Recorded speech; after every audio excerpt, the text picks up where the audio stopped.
আয়না ঘর থেকে আমরা অনেককে বেরোতে দেখছি। আপনাদের সময় একটা হাওয়া ভবন ছিল, মনে আছে নিশ্চয়ই আপনার। আবারও কি হাওয়া ভবন চালু করার প্ল্যান করছেন আপনারা? আল্লাহর কাছে অশেষ শুকরিয়া যে 17 বছর নানান চক্রান্তের পরেও এখন পর্যন্ত কেউ বলতে পারেনি হাওয়া ভবন থেকে মানে 12, 14, 15 বছর 10 ফুট বাই 12 ফুট ঘরে কাউকে আটকে রাখা হয়েছে। এখনও কেউ বলতে পারে না এই যে হাওয়া ভবনে ঢুকিয়ে কাউকে বিভৎস কায়দায় নির্যাতন করা হয়েছে। প্রফেশনাল রিজনেই মীর কাশেম আলী সাহেবের ছেলের সঙ্গে, ব্যারিস্টার, ওনার সঙ্গে আমার পরিচয় ছিল। যেই ছেলেটাকে আমি দেখেছিলাম আজ থেকে 10-12 বছর আগে, আরমানের কথা আমি বলছি, আর যেই ছেলেটার ছবি আমি গতকালকে টেলিভিশনগুলোতে দেখলাম, আমি একজন মানে কি বলবো, ওনাকে তো জাস্ট দেখেছি আমি 10-12 বছর আগে, আর এখন দেখলাম, মানে আমি নিজেই শকড হয়ে গেছি। কি দেখেছি ছেলেটাকে, কি এখন দেখছি।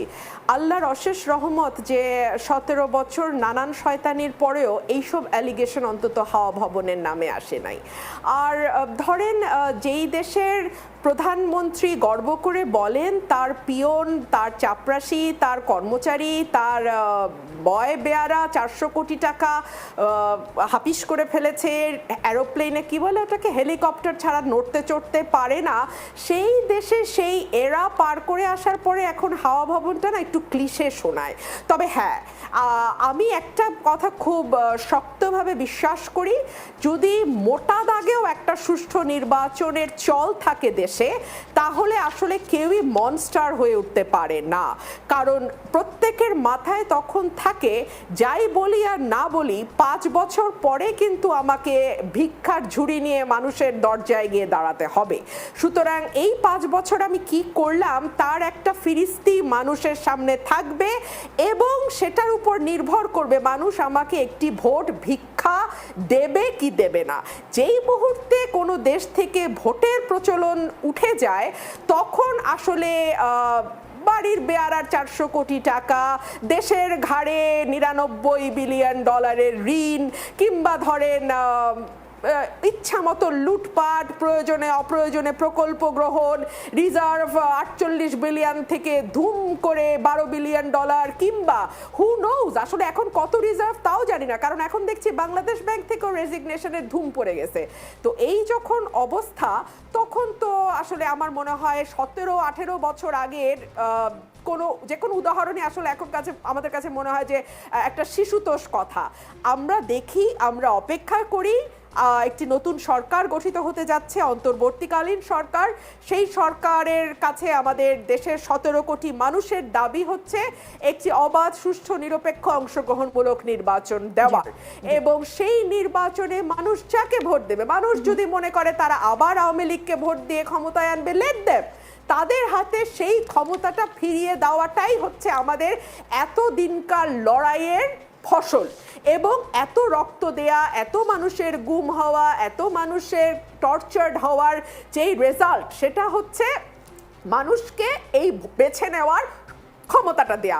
মানুষ যদি মনে করে তারা আবার আওয়ামী লীগকে নেবে, কিংবা মানুষ যদি মনে করে তারা অতি ডানপন্থী কাউকে নেবে, কিংবা মানুষ যদি মনে করে তারা মধ্যপন্থার বিএনপিকে নেবে, বা মানুষ যদি মনে করে তারা জাতীয় পার্টিকে ক্ষমতায় বসাবে, মানে ফর গড সেক এটা মানুষের হাতে ছাড়েন।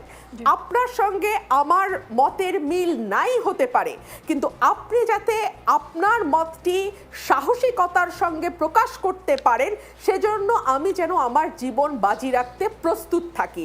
আজকে আমাদের সিয়াম সাহেব বলছিলেন যে অনেক শিল্পী, অভিনেতা ভয় পেয়েছেন, ভয় পাওয়ার যুক্তিসঙ্গত কারণও আছে।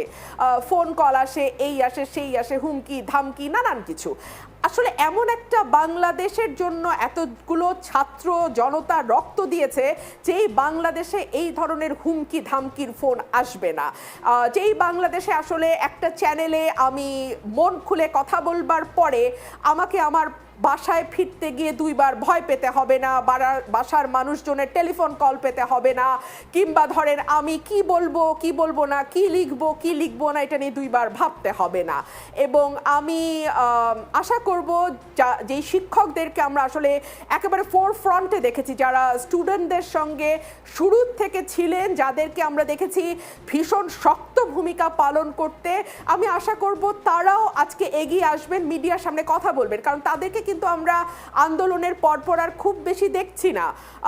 আমি আসলে মিডিয়া হাউসগুলোকে রিকোয়েস্ট করব যে আমি যেহেতু ওনাদেরকে চিনি, আমি প্রত্যেককে ব্যক্তিগতভাবে চিনি, সো ওনারা যাতে আসেন, ওনারা কথা বলেন, কারণ ওনারা কিন্তু দুঃসময়ের সাহসী নেতা, দুঃসময়ের সাহসী সৈনিক। সুতরাং আমাদের আরেকটা বিষয় মনে রাখতে হবে নিকোল, আমি যেটা আগের সেগমেন্টে বলা কথার সঙ্গে যুক্ত করতে চাই, যে চারপাশে যদি সুসময়ের বন্ধু দিয়ে ঘিরে থাকেন না, তাহলে কিন্তু আপনি দুঃসময়ে একাই পালিয়ে যেতে বাধ্য হবেন। আমি বিশ্বাস করি আগামীতে যারা ক্ষমতায় আসবে কিংবা আগামীতে যারা সরকার গঠন করবে, তারা মনে রাখবে যে দুঃসময় আসলে কারা ছিল, কারা সকল ভয়ে ভীতিকে তুচ্ছ করে শক্তভাবে তার মতামত জানিয়েছে, সত্যের পক্ষে ছিল, মানুষের পক্ষে ছিল, বাংলাদেশ